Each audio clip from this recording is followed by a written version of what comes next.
Hi, welcome to the Solo Reflection on the Auto Braids. I am your host, Karen, and I just want to go deep dive into a lot of things that I've realized thus far. Earlier, you heard an episode of me having a sit down with Gabrielle Carney and talk about the nuances, the struggles, the celebrations, and the successes one can have in the beauty industry. But now, this conversation is going to go a little bit in depth how to think beyond the chair and think about what's next. The hardest shift isn't learning a new technique, it's deciding you're no longer just a talent, you're the architect. And with this episode, you'll learn how to do just that. I think I remember the time where I was just thinking about, I felt like I needed to do more. Instead of just being a braider, so just being a hairstylist. I had multiple lives within the beauty industry. The beginning was I was doing everything and anything anybody would present to me. Like, hey, can you do this? This is what I would do.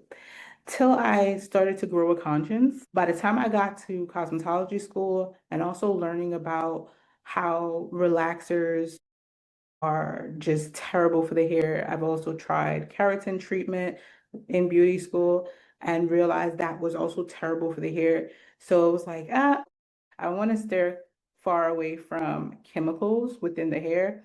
And so I started to do just focus on braids. So in the middle of all of that, I still also had clients. I still had clients I was booking for sew-ins and wanted relaxers to touch up their edges and their leave out while I was struggling with this inner dialogue where I was just kind of like, I don't want to do this no more. Like my clients are really like killing their hair, or not really killing your hair because your hair is dead once it grows up the scalp, but they were really damaging their follicles, like the health of their hair long term.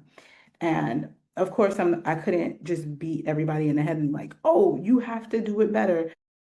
I decided, hey, I can't do this no more. I had to have a clear conscience to be like, yeah, I'm no longer doing sew-ins. Um, I'm no longer doing relaxers. Like they'd be like, yo, just, slick my edges. And I'm like, your hair is going to break.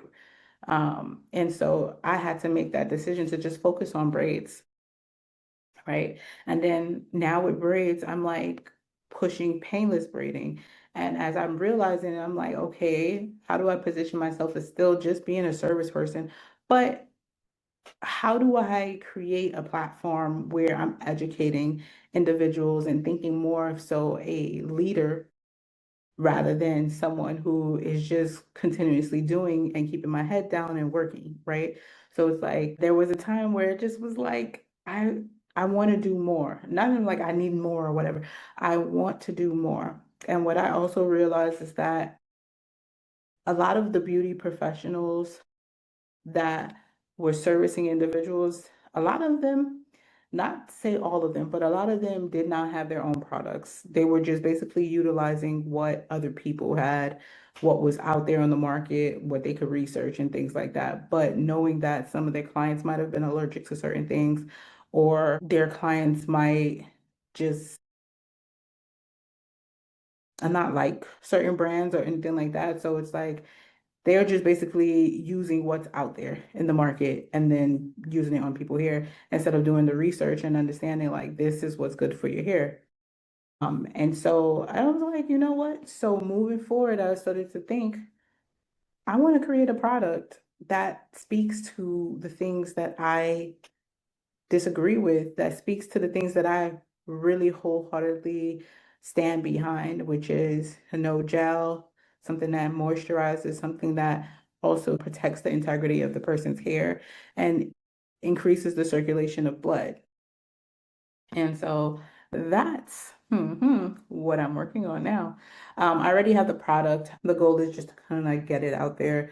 But my goal was to kind of like solve a problem that I had because I have sensitive skin and I can't do fragrance. And I noticed a lot of the products that I've been using had fragrance in it, and I can't do artificial scents.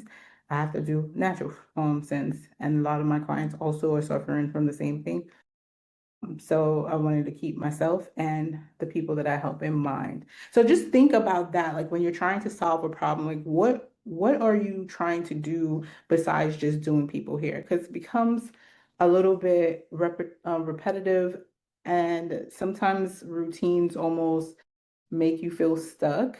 And so a lot of beauty professionals stay stuck because they don't shift the identity. Like once you master certain things, like what is next for you? Where do you see yourself going? Like the goal is to think about you as there's the chair mentality versus the CEO mentality. When you start to think of yourself as a boss, like what does that look like?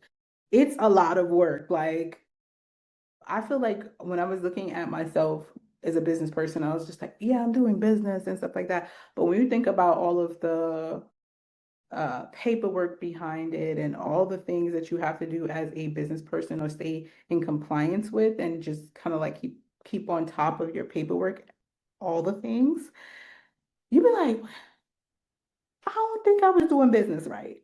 So it's like making sure that you have an advisor, maybe make sure that you're speaking with tax professionals, an accountant, lawyers, all of the things so that you are thinking strategically and thinking like, how can I avoid issues down the line? So being proactive with your thinking, that is a boss mentality. Bosses read books, okay?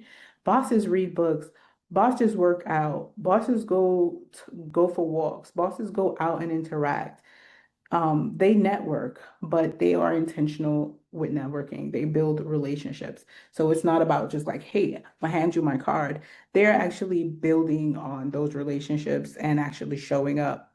So just wanted to break it down a little bit more clearly when I'm talking about the difference and between behind the chair mentality versus the CEO mentality. When you think about a chair mentality, you're talking about you're booked by appointments only, you're paid per service. So that means you're living check to check or client to client, and you're focused on the craft that you're creating, and you have reactive income. So your income is based off of the work that you create. If you don't work, you don't eat, right? But when you think about CEO mentality, you're talking about building systems, putting systems in place, looking at your day to day. How do you work? And then you're thinking about creating products. Like I said, you're thinking about protecting your energy and your time because time is money. And you think about long term, right? I already touched on that, but you think about long term projects and where do you want to see yourself in the next 5 years? Where do you want to see yourself at 50 years old, 60 years old? Are you still behind the chair or are you running things? And monetizing beyond hours worked. Like sometimes as a beauty professional, you are working hours on end. But what if you created a system or products in place where you got paid for certain things without you even doing anything, you know? And that's what you call creating more income streams, but passive income. So we want to think about the identity shift that beauty professionals have to make in order to think about success in the long term. So you want to shift from technician to visionary. What do you want to do? What do you envision for yourself? You want to stop asking, how many heads do I have to make this week? Just calculating things. You want to start asking yourself, what am I building? Why am I building it? Everybody always go back to what is your why? Go back to that. And then you want to also shift from networking to positioning. We spoke about networking, where it's like you're not just going in there and be like, give me your card, give me your card. So what do you do? So what do you do? So how can I benefit? Because how I feel when someone comes to be like, so what do you do? It's first of all, it's interrogation, and you're like, interrogation, sorry. And you're like, what? Like, can I get to know you first? Like before you start seeing how you can use me? And you know, it's just kind of like, because not everybody deserves access to you or your platform, right? If you're already building something and someone people already know you, you want to be mindful of who you associate yourself with. Um, because yes, subtle tie to your recent experiences. Oh, and so like there's a few things that happen to me where people they see who I am, they see that people trust me and they want to kind of like attach themselves to me, run up, take a picture with me, all the things. And I'm like, yeah, no. But it's the people who are slow, but also there to support. Those are the people that I'm like, yeah, I'm down with them or whatever. I will promote them with no problem. You don't gotta ask me to promote you. You don't gotta ask me to show up for you. I'm gonna show up for you. Those are the people, not the people who are just so keep that in mind. And then you now also have to think about moving from hustling to structuring. Okay? Because if everything depends on your hands, you don't have a business yet, right? You have to think scale. A lot of people don't realize that when you're in it and you're hustling and things like that, you got to think about what am I doing? How can I replicate what I'm doing so somebody else can do it? Because the goal of being a business person, you have to work on the business while someone else is working in the business. You cannot work in the business and on the business and call it a business because right now it's just basically you struggling to get things done. And so you want to think about how can, instead of being also like, this is my talent, this is my thing, like, how can I teach somebody the same thing that I'm doing while I kind of like work on promoting them and getting them out there? So, boss mentality or leadership mentality is thinking about building others, uplifting others while strengthening their business model, right?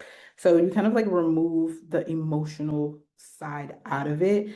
And so, a lot of things happen is like people don't want to charge more because of the guilt. Like, oh my God, I'm going to lose my clients because I'm charging more. But guess what? The economy is crap. Okay, the economy, everything is going up. So there is not even realistic for you to stay the same price while everything else is going up around you. Your rent is going up around you, food prices are going up there. So by staying the same, you're losing, right? So just like people on regular jobs ask for raises, you're gonna have to raise some prices, or you're gonna have to get some more people be under you so you can do certain things. So you just gotta have to really think about like, what am I doing and how can I make this system better? I've been in that position where I'm like, man, I might lose clients if I raise my price. And what was crazy is that one of my clients had told me, hey, you charge too low, raise your price. And when I heard it from a client to raise my price, I went ahead and raised my price. I want to, because again, you are like a flower. Flowers do not grow off of water alone. They grow off the environment that they're put in, the sunlight that they're getting, the positive affirmations.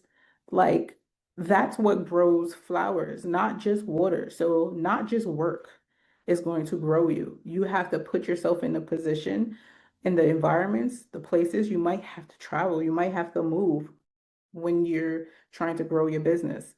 Um, and then don't be so fearful about outgrowing rooms.